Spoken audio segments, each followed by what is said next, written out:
دلته یو سوال بزړه کې راځي، هغه الله سبحانه وتعالی ولې د زنا په باندې حرام کړی؟ څه وجه ده چې زموږ د شریعت د زنا حرام کړی؟ دا خبره دې ساتي چې الله په هر کار کې صحیح حکمت خو کله انسان ته پته ولګي او کله ته پته نه لګي. لنډه قاعده ځان سره یاد ساتي چې کله ته پته ولګي چې الله او د الله پیغمبر صلی الله علیه وسلم دا خبره کړې ده چې دا شی حرام دی، بس په دې شي کې شک نشته چې نقصان دی. کته ته نقصان معلوم نشي خو نقصان پکې شتي نو کمه ستاده چې ته معلوم نه دی خو نقصان پکې شتي دا غي د الله حرام کړي. نو د زنا چې شریعت حرام کړی ده په دې کې بدته یو څو حکمتونه ذکر. اولنې حکمت زنا په دې حرام ده ځکه چې دا خبره د هغه فطرت سره برابر ده، په کوم فطرت باندې چې الله سبحانه وتعالی د انسانان پیدا کړ. او پای کې ماته اوس دا خبره وکړه چې بعض زناورو کې غیرت شتي، ګوره بعض زناورو کې غیرت شتي. صحیح بخاری روایت ماته واستوي د عمرو بن میمونه، هغه وی چې ما په جاهلیت کې یو شادو لیدل چې هغه د شادوګي سره زنا کړو، نو ټول په سره جمع شو، فرجموها حتى ماتت. ناغه ویشتو تر دې چې هغه مړ شو. چې شادو له غیرت ورزي په خپل عزت باندې، نو انسان له بسنګ عزت باندې غیرت نه ورسي. دا خبره د فطرت موافق ده که خلاف ده؟ موافق ده. کم انسان د خپل خور د لپاره زنا غواړي، کم انسان د خپل لور د لپاره غواړي، او کم یو د خپل مور د لپاره ولعیاذ بالله غواړي. هر انسان کې غیرت راځي. تصریف د سړي نوم د سړي د خځې نوم واخلي ته تسوي، تصریف دغه د خور نوم واخلي ته تسوي، غیرت پکې را پیدا شي. دغه فطرت نو ماته اوس مخکې وی چې یو نیم سړي فطرت ختم شوی، د زناور جوړ شوی، بعض زناور نوم بدتري دغه غیرت نه راځي، غیرت ختم شي. په کور کې ډیش پروت دی، په کور کې ټي وي پروت دی، پای کې قسمه قسم ډمان اوړي راوړي. د انډیا ډم دی، د پاکستان ډم دی، د افغانستان ډم دی، د انګریزانو ډم چې تاسو د کور ته ډیش راوړی دی او ټي وي راوړی. خلکانو ته خیر د ټي وي او ډیش په کور کې نه ساتل او د غټ موبایل به ضرورت نه ساتل، نو خو دوی د لکان نه دي. اولنې حکمت د زنا په حرامېدو کې هغه دا دی چې د فطرت موافق خبره ده، نو ځکه شریعت حرام. دویم حکمت پکې دا دی، الله اکبر، الله سبحانه وتعالی زمونږ د نسبونو حفاظت کوي چې د نسبونو چې د ګډوډ نشي. د هغې د لاسه د زنا په موږ باندې حرام کړ. اوس یو سړی دی راولګېدو د یو زنانه سره زنا وکړه او د هغه زنانه نه ماشوم پیدا شو، د هغې بل خاوند شته. اوس خلکو ته خو پته نشي چې دوی زنا کړې ده، د هغه منۍ د قطرې نه پیدا دی کومه چې حرام نه دی پیدا شو. اوس د دې الک نسبت به د خلک چاته د دې ښځې خاوند ته به کوي. نسب ګډوډ شو که نه؟ سبا به دی په میراث کې حصه اخلي که نه به اخلي؟ دی په میراث کې حصه ښه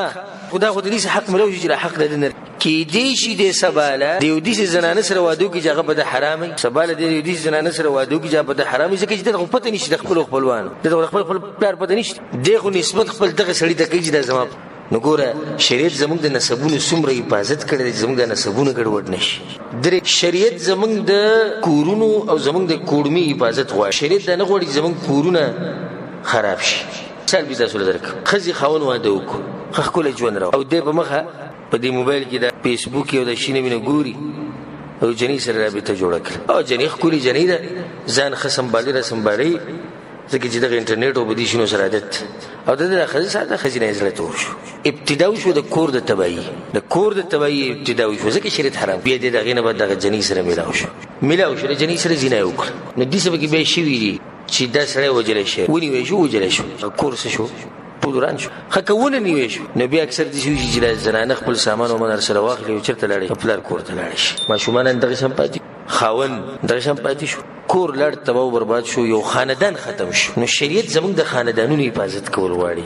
او شریعت دا وایي چې خپل کورونه مورانه وي. دا پکې دریم حکمت شو. څلورم حکمت، شریعت زموږ حفاظت کول غواړي چې موږ ته مرضونه ونه لګي. شریعت دا غواړي د مرضونه ونه لګي، مرضونه چې د دې فحش کارونو د لاسه لګي. لکه اکثر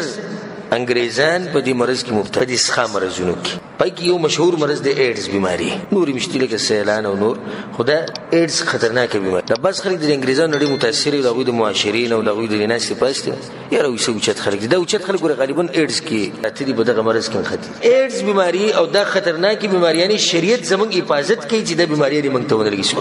څومره ښکلې معاشره هسې په دې مسلمانانو کې ډېر کمتر د انسان په غوږ چته ولګي هغه پلاني باندې ایډز بیماري ده. لکه زموږ د معاشره والا زه پښتنو ده کم تر نادرا د دې سي راشي هغه کوم دي چې د سړی د انګریزانو په ملک کې پاتې شي هغه هم ګورې دي چې د سړی د انګریزانو په ملک کې پاتې شي نور زموږ معاشره الحمدلله د دې قسم بیماریانو نه پاکه ده د هغه بیماریانې دي چې انسان چاته ویلم نشي چې ګوره په ما د امر خدا ایډز بیماری چې د عجیب خبره ده وکما په 2006 کې د حساب شوی په 2006 کال ایډز د بیماری په 15 ملیونو کسانو باندې لګیدلې ده فسو کسانو 15 ملیون تر 2006 حساب 2006 کال کې د حساب شوی چې 15 ملیونو خلکو باندې مرز لګیدل او د دې د لاسه مړ شوی سودي 10 ملیون خلک 10 ملیون خلک د دې نه مړي موته د خو دې احساس نه کی موږ چې دا عادت ووري چې تعجب کې پریزو شکر وباسه چې موږ د مسلمانانو په ملک او د مسلمانانو په معاش الحمدلله ځکه چې موږ نه خبري دا هغه حساب متاسوي چې کوم انګريزانو بیان کړي رسول صلی الله علیه وسلم حدیث کوي واجد حدیث لم تظهر الفاحشه في قوم قد يعلنوا بها هر کله چې یو قوم کې فحش کار راخاره شوی او غیخ کار شروع کړي فشى فيهم الطاعون والاوجاع التي لم تكن مضت في اسلافهم الذين مضوا الله سبحانه وتعالى بدو کې دې بیماریاں راخاره کی چې هغه په مخکینو خلکو کې نه وي پنځم حکمت شریعت د زنانه د حفاظت د پاره د خبره کړې ده چې زنا حرام ده والله لازم د مسلمانانو په معاشره کې چې خزي څومره عزت ته نور بل معاشره کې نشته د انګريزانو ملکو ته ورشه نه زنانه مثال د یو مال پشان دي د سامان پشان دي کله چې دکان ته ورشي نو دکان کې ډېر څه سامان پروتي کنه سودا کې نستا مرزي دي چې کم شهره خو ریټ بل کته بره ریټ به صحیح کته بره دا موبایل د 500 ریاله دبل بزر ریاله ځکه د زر ولدي الته د زنانو دغه حل سامان د خرسي ځان لږه خو خوا چې کله د شهوت پوره او دا ختم شو نو به لاري ته گزار کا دا خزه چې بکور کې دنه پردې چوري څومره په عزت کې دا خزه کوم چې دي شي ګرځي او تاسو به دې سړي دني اکثر دي چې په بازار کې دوه قسم زنانه ګرځي یو هغه بهایا درنه زنانه چې هغه برقه چوري صحیح شری او یو هغه بهایا او سپکه زنانه چې هغه مخکاری بدن ټولخکاری نو دا لکان باز لکان چې کوم مرزيان دي دوی په بازارونو کې ګرځي جنکو نو دوی په دغه جنې په نور چې کوم چې صحیح پرده کړي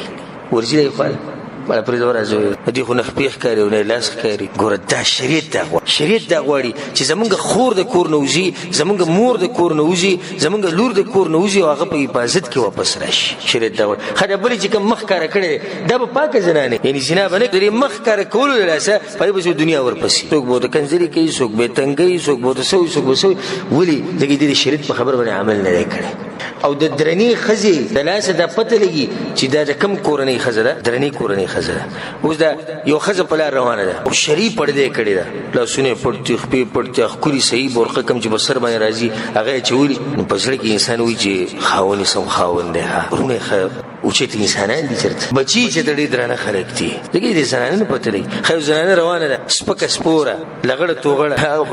د درې ولاړی وخت یا خاوني کې چې به غیرت دی ها دغه دې دي پرې خو بچي به دي سي امور پلار به دي سي ځکه وي د دې شي ګرځي نو د پنځم حکمت شو شپږم شریعت دا غواړي چې زموږ په معاشره کې جرایم او فساد ډیر نه دغه د لاسه د زنا حرام یو سړی وي چې د زنا د لاسه کم جریمت شوی دی او کم جرایم خوري شوی زه بل مثال درکو قتل کیږي د زنا د لاسه کی قتل شوی د زنا د لاسه د معاشره کې څنګه یو سړی کور ته راغی ولې یاد بالله الله دې موږ ټول پر دی راوړي او الله دې زموږ د کورونو زموږ د زنانو د الله حفاظت او سوچ کو چې یو سړی کور ته راغی او خپل خزه دې پر دې سړی سره ولید دې برتونه وځنی کنه وځنی وځنی معاشره کې اوس کار شروع شو الته کسان کې دي شره پاسې دې ورکی دي شو کې ډېر غټي خبرې بږي کې دي معاشره خراب شو که خراب نه خراب شو د هغه زیناکاری خزه د لاس دغه شي شوی دي الکانو د جنې سره زنا کړي د مشترکه تور او بیا د دې د يرینا چې دا حل ونوي نو به وجه کوم د غواړو چې زمونږ د معاشره برابر شي نو د زنا د خبره به بالکل قوس الکان دي جنې سره زنا کوي وې تختور او سره زنا په زور زبردستی کې وجلي ده کنه د وجلي چې د شي کې خډیر شي الک وجلي شي جنې سره زنا کړي ده د دې دوه اتفاق د جنې کول ولا خبر شي چې دا خو دوی زنا کړی دا چې جنې ته خبر کړي څنګه هغه الټه خبر پاله کړولې چې دا ټول زور زبردستی د ما سره هغه کورول زور ور دي لګېدلې دي سو کې وجلې الکه وجه دا ټول قتلونه او د معاشري د فساد او خرابېده د زنا د لاس شو نو شریعت دا غواړي چې زموږ معاشره پاکه دا ماته واست یو څو حکمتونه ذکر کړو بتا دی کې الله سبحانه وتعالى زموږ معاشره د دې مرز او د دې